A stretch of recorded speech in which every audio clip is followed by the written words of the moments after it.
Hello,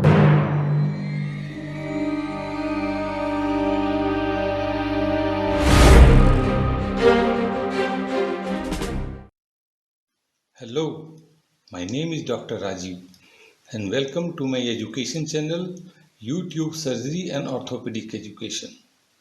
Today I have a surgery lesson for you, that is Neuroendocrine Response to Injury and Critical Illness.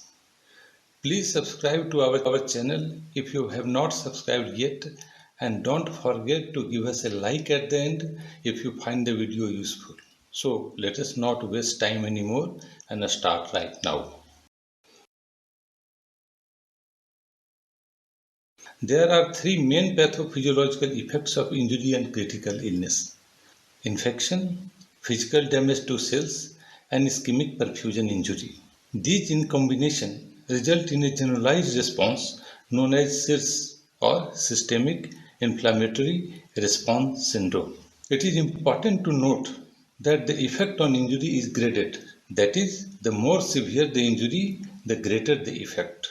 If the trauma or illness is severe, these changes are aggravated further, resulting in hypermetabolism, marked catabolism, shock, and even multiple organ dysfunction or modes. These effects can be divided into three categories: neuroendocrine effects, metabolic effects, and immunological or humoral effects. Today we shall discuss the neuroendocrine effects of injury and critical illness. The classical neuroendocrine injury response pathways involve five structures: afferent nociceptive neurons, a spinal cord, thalamus, hypothalamus, and anterior pituitary.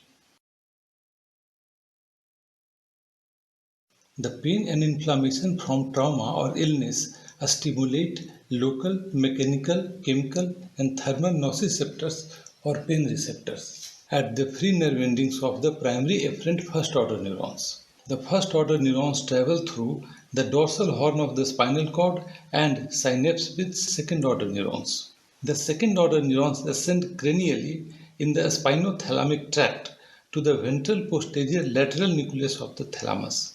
The thalamus sends sensory input to the hypothalamus to mediate endocrine effects of the primary traumatic event. Severe pain stimulates the hypothalamic pituitary adrenal axis, resulting in elevated serum levels of adrenocorticotropic and cortisol hormones.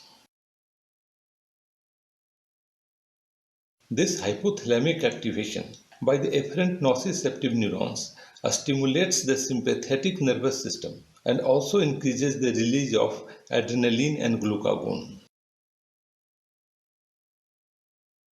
The counter-regulatory hormones such as glucagon, catecholamines, and cortisol are produced in response to stresses like injury and surgical trauma, critical illness, and in conditions of insulin deficiency. Elevation of these hormones lead to increased hepatic and renal glucose production.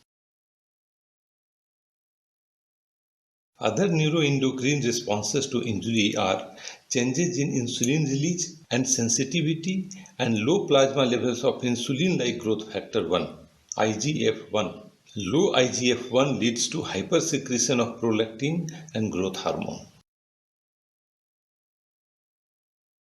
Neuroendocrine responses to injury and critical illness are biphasic. There is an acute phase and a chronic phase. In the acute phase, there is an elevated anterior pituitary function, and in chronic phase, due to prolonged critical illness, there is a reduced secretion of anterior pituitary hormones, resulting in wasting syndrome.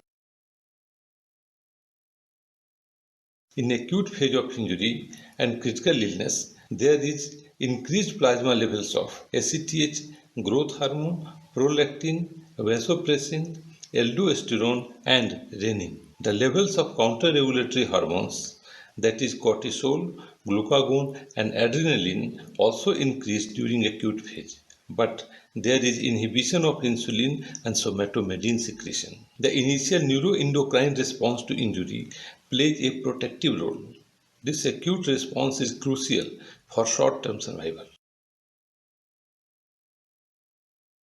In chronic phase, there is hypothalamic suppression and low serum levels of the target organ hormones such as thyroid and gonadal hormones. These changes also cause chronic wasting.